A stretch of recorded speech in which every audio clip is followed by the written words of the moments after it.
Hey, this is C&D channel. I'm Chris. This is MMA for you. I'm going to be doing my InvictaFC 4 post-fight analysis. Card overall was really good. There was only like one fight I did find to be a stinker. A couple other fights were a bit grindy, or kind of grinders, but otherwise really good. A lot of the prelim fights delivered. Picks wise, I missed 3 of them. It wasn't too bad. There were some picks I'm actually pretty proud of too. Like picking Lexus Davis over Shayna Baszler. But I missed the Sarah D'Alelio versus Amanda Nunes fight, the Cassie Rodish versus Stephanie Frausto one, and the Veronica Rothenhausler versus Catalina Malingahu one as well.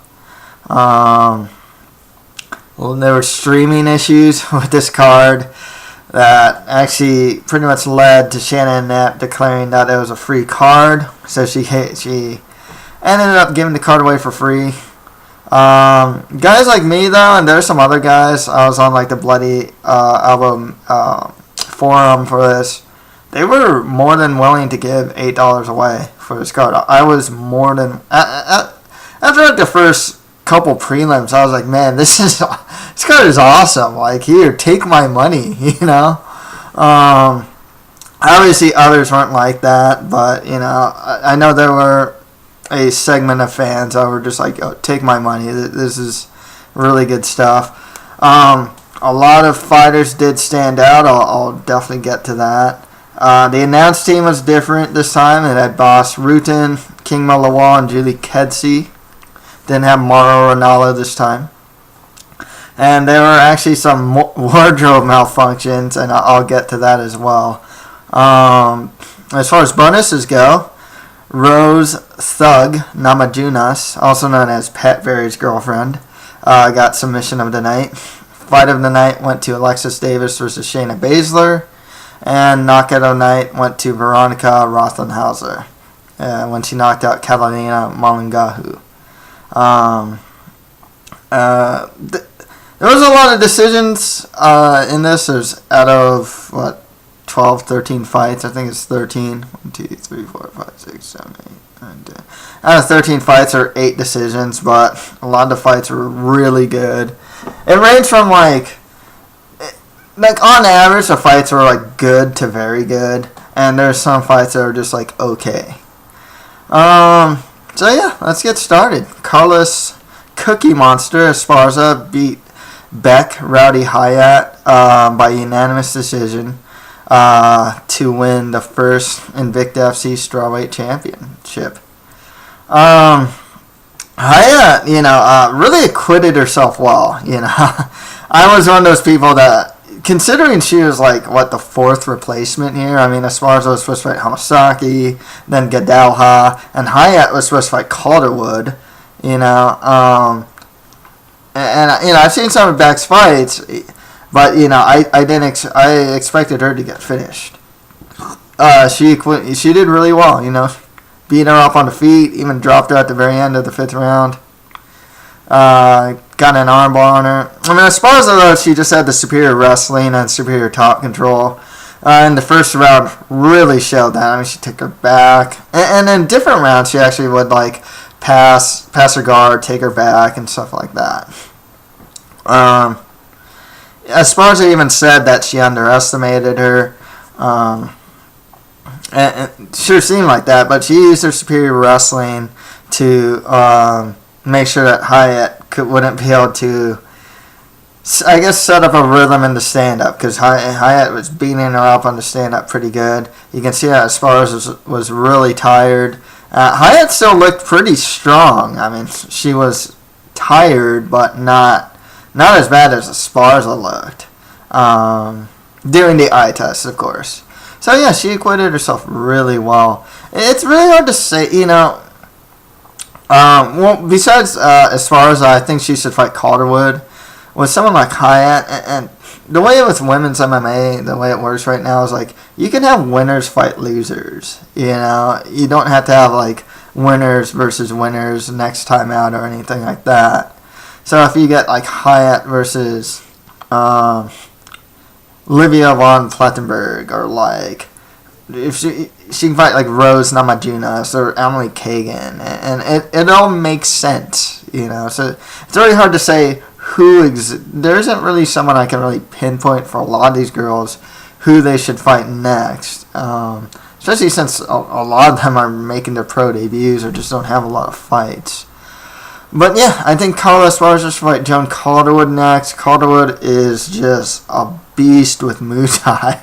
I want to get to that later, but yeah, definitely a different style clash. So I think that'd be really interesting, and Calderwood definitely has been making a name for herself. I mean, they could go with the original, like have her fight Hamasaki or Gadaha. If Jessica Aguilar could ever get to Invicta, that'd be really cool to see a rematch there. But otherwise, as far as like who I know is there, probably Calderwood next, but like Gadaha or Hamasaki wouldn't be too bad for next opponents for Esparza. Next fight after that, Alexis Davis beat Shayna Baszler by rear naked choke in the third round.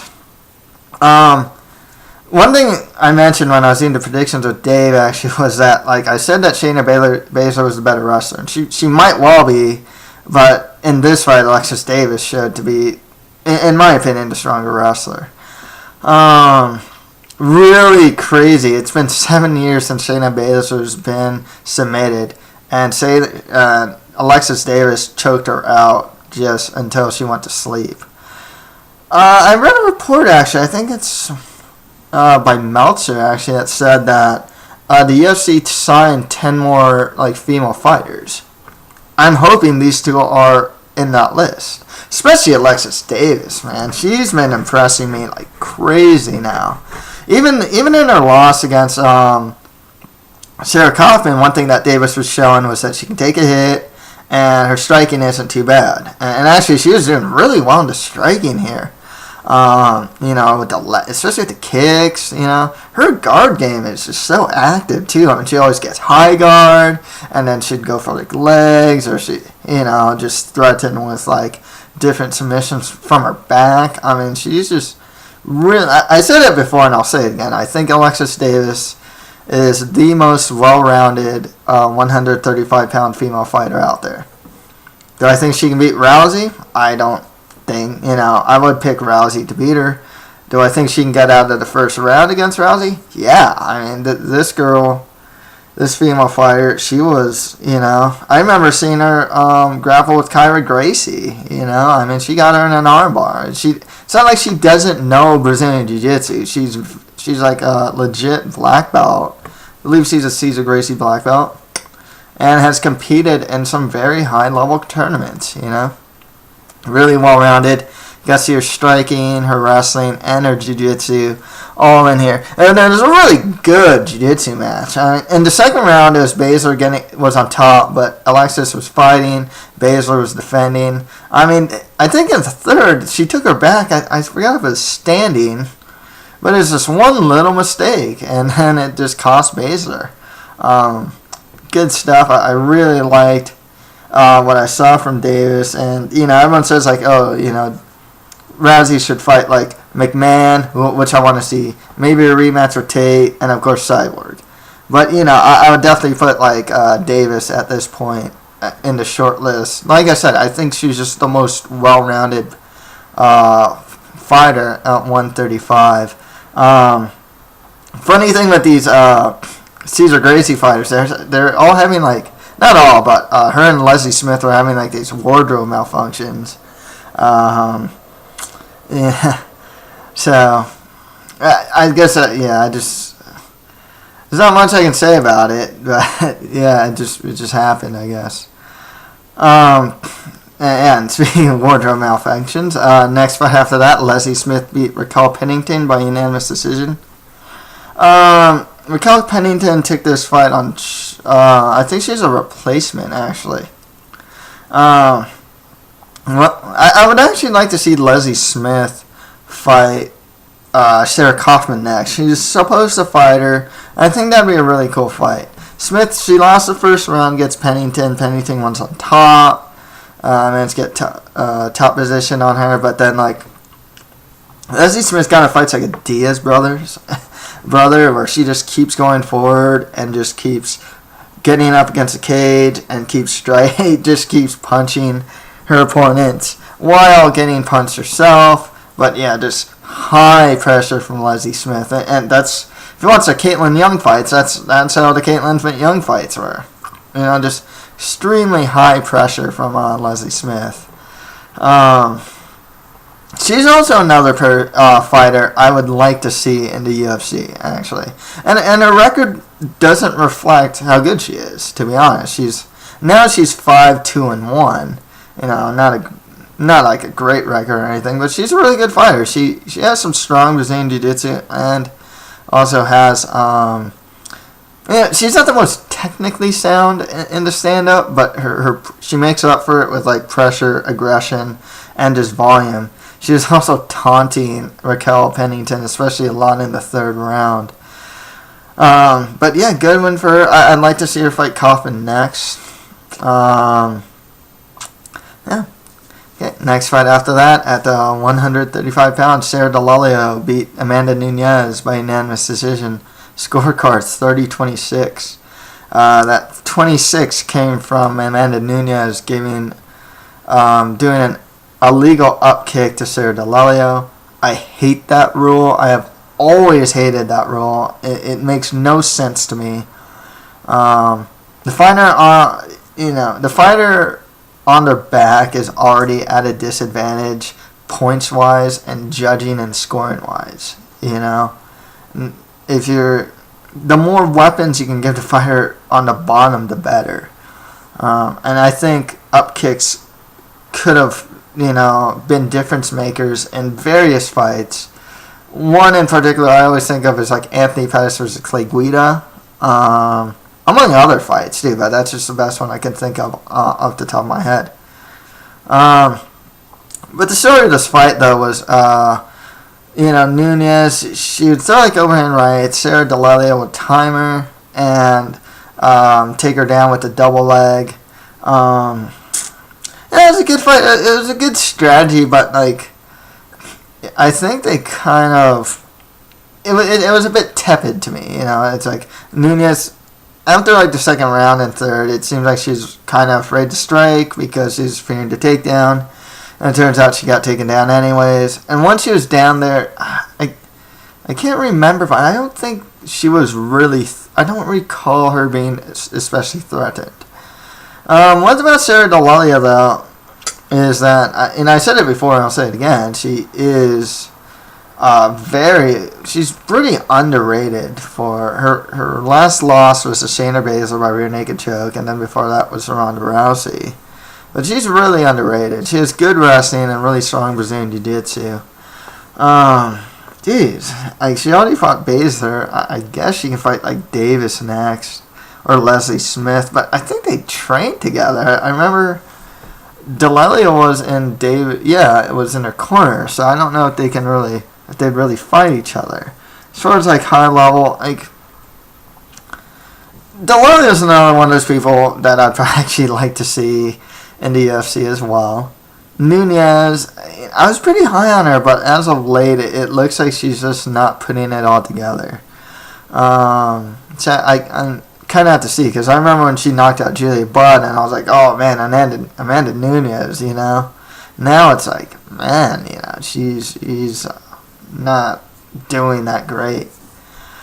But yeah, I like to see D'Alelio in like the UFC. Maybe, I'd like to see her fight like Carmouche or Tate or something like that. I think stylistically that'll work. She's just, yeah, I can't really think of any 135 pounders. I mean, if you want to give her something like a Jessamine Duke, I guess you can do that. But D'Alelio has a lot more experience in her. So, I would say, I don't know if she's going to fight like a Smith or Davis, but maybe if she ever hits the UFC, then like someone like a Tate or a Carmouche would be pretty cool.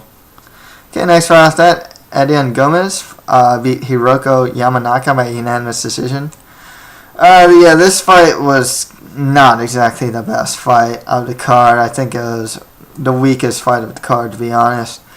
Um, it's really interesting though with like Yamanaka because like she's really long and rangy, and she actually showed some of that in the ending moments of the third round. But otherwise, she couldn't get much going. With Gomez, I mean, she took her Yamanaka down, almost got a rear naked choke, and this looks like she gassed for the next 2 rounds.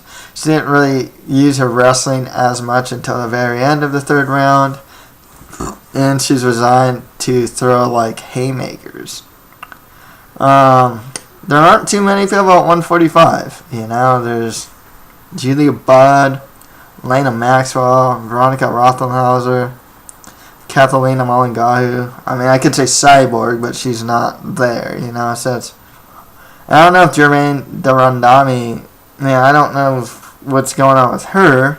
I guess that'd be a cool fight, Durandami versus Gomez, but I heard Durandami is cutting down to 135 also.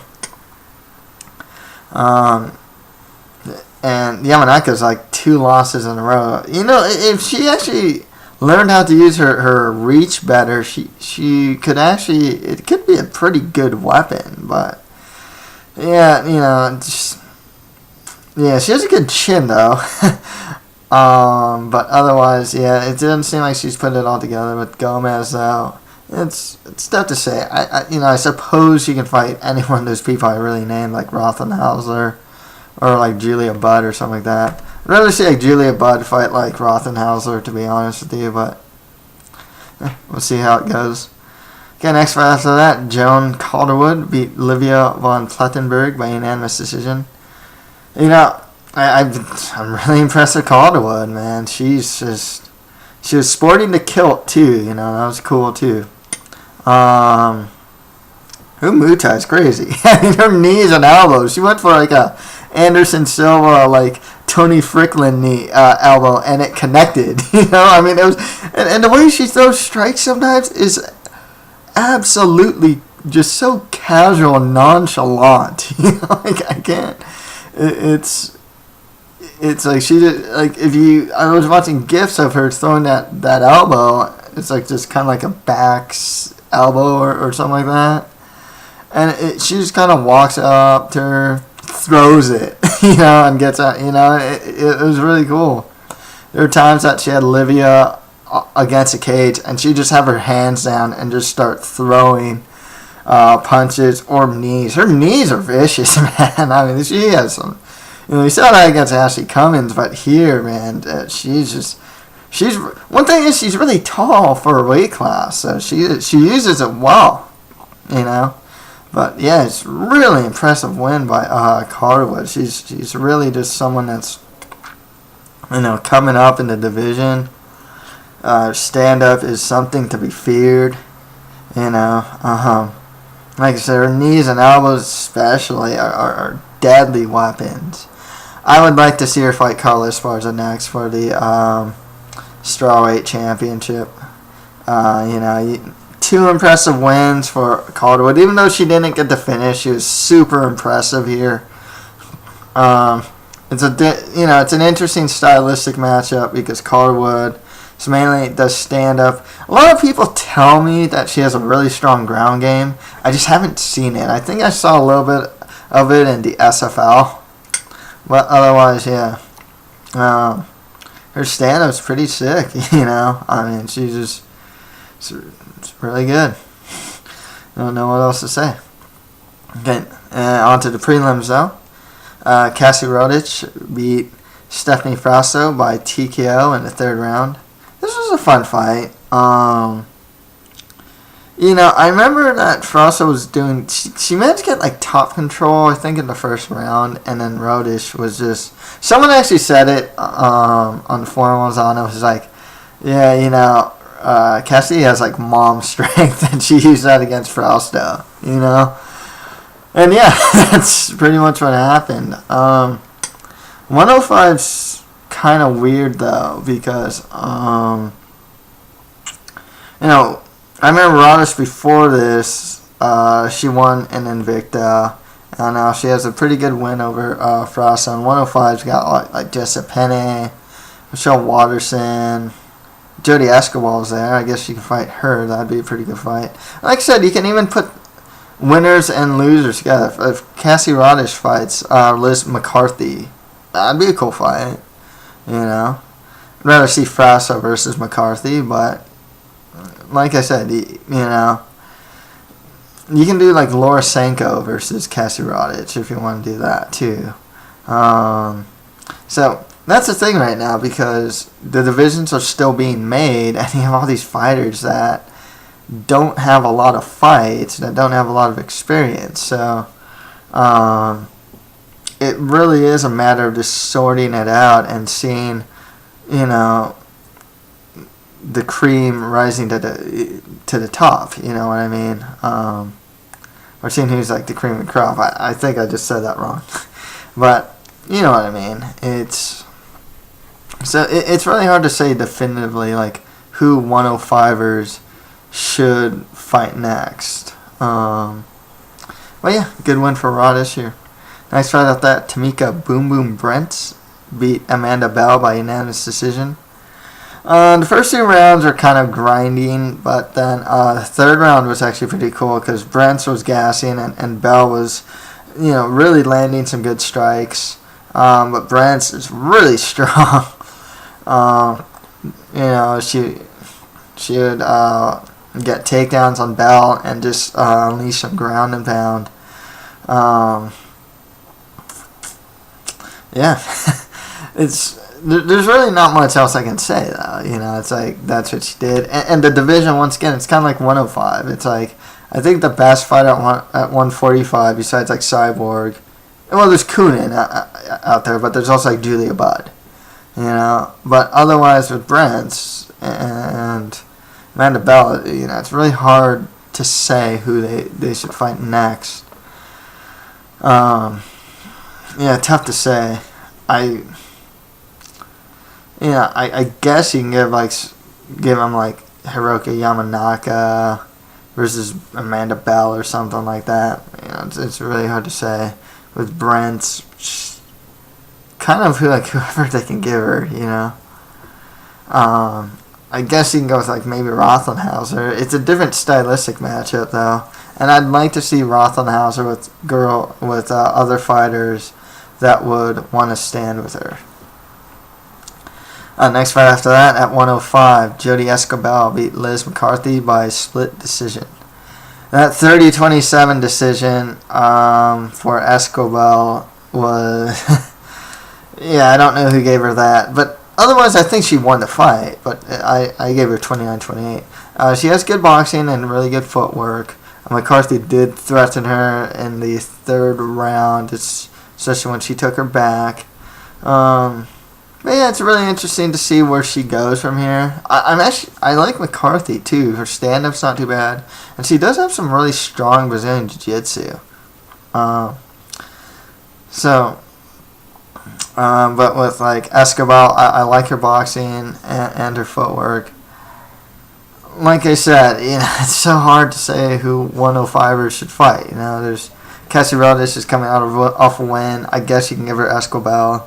And McCarthy can fight Frausto, if you know, or if you want to give McCarthy like Cassie Robb, you can do that too. You know, I know Michelle Watterson's out there. If you want to do like Escobar versus well, they're both Jackson fighters, so that's not gonna happen.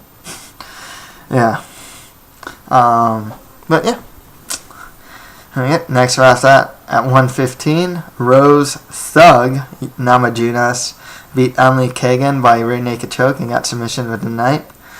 There's actually a really funny video out there with Pat Barry corner. You know, she was pretty much yelling out instructions and pretty much cornering her, and he's just so animated.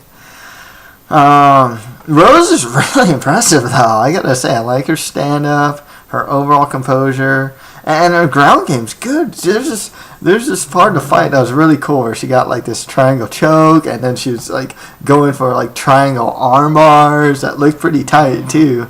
And Kagan would slam out of that. You know, I mean, yeah, you know, I hate to say it, but I think Rose is more well-rounded than Pat Barry at this point. She's someone that's really impressing me, and kind of showing that like after 135, 115 is probably the next best division. Rose is there, Tesha Torres, Joan Caldwood, Carla Esparza, Felice Herrig, Jessica Aguilar. They're all on that division, and it's among others. I don't even know the Japanese talent at 115 that's out there as well. But yeah, Rose is someone definitely to keep an eye on. She's only 20 years old. She has a kickboxing background, and Brazilian Jiu-Jitsu is really good. One thing I do have to say is Emily Kagan definitely seemed like the stronger fighter. I mean, she would bully her against a cage, but Rose knew what to do. The transition to her back, too, standing and then getting the choke was really good. This was a pretty fun fight just in general. I'm curious to see what she has next in store. As far as who she should fight next, I mean, there's her first pro fight. She could fight Tesha Torres. I'm thinking someone coming off a loss, but just give her more experience. Maybe Kiana Rain. She fought Tesha Torres and lost, but she had a good outing. Who else? Heck, you can give her Beck Hyatt, if you want to do that. That'd be pretty cool. Okay, next fight after that, Tesha Torres beat Paige Van Zandt by unanimous decision. Too much too soon for Paige, to be honest. She fought valiantly, but like, she just didn't. She had nothing in the stand-up. Her stand-up looked kind of awkward too, to be honest. The way she'd move around. She'd do what some people call like the early Rashad Evans, where like she'd move her head, but then once she's striking or something else, her head movement would actually stop. Tesha Torres is really good, though. I mean, her clinch game's got a lot better. Her ground game's good as well. Her stand-up's solid. And you got to see that in her last fight, too. Definitely someone coming up at 115. Jeez.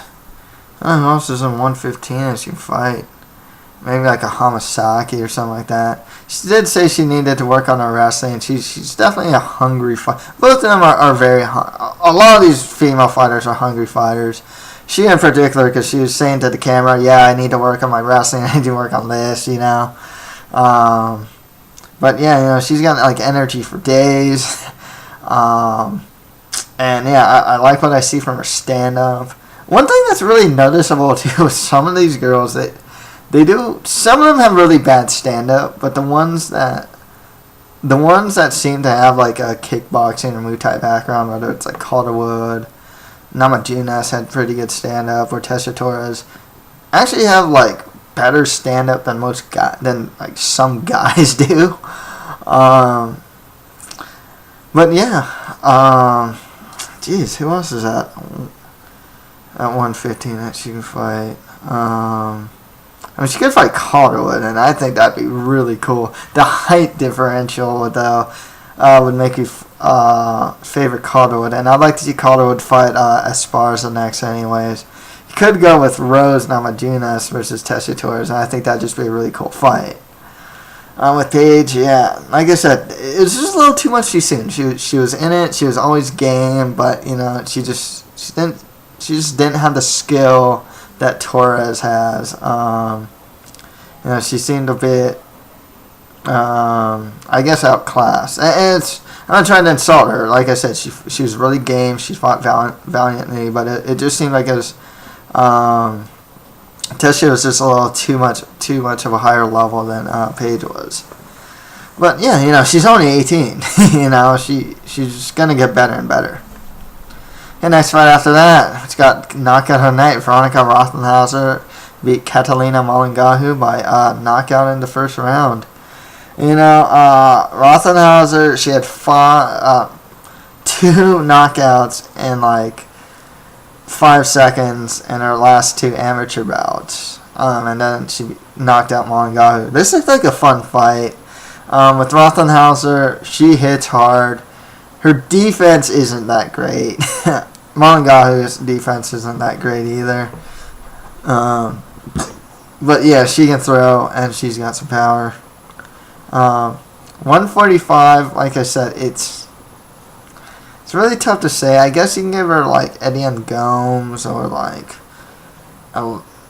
Elena Maxwell or something like that, and that's actually pretty high up there. It's Maxwell. Julia Budd's around. It's really hard to say who they should fight next because the talent pool isn't like huge. And finally, Laura Sanko beat Cassie the Hulk Raw by submission. Arena Kachuk in the second round. Just got a nice little comeback because Cassie Raw, I think she mounted her in the first round and pretty much had the first round. And then Sanko pretty much took over in the second round and got the choke. Good one for her. I think it was her pro debut, if I'm not mistaken. Like I said, whoever else was on the card, I think they should probably fight each other. So yeah, that's pretty much it for my InvictaFC 4 post-fight analysis. Some final thoughts. I really hope that Invicta fixes their streaming issues. They've had this issue for a while, and it's becoming increasingly noticeable.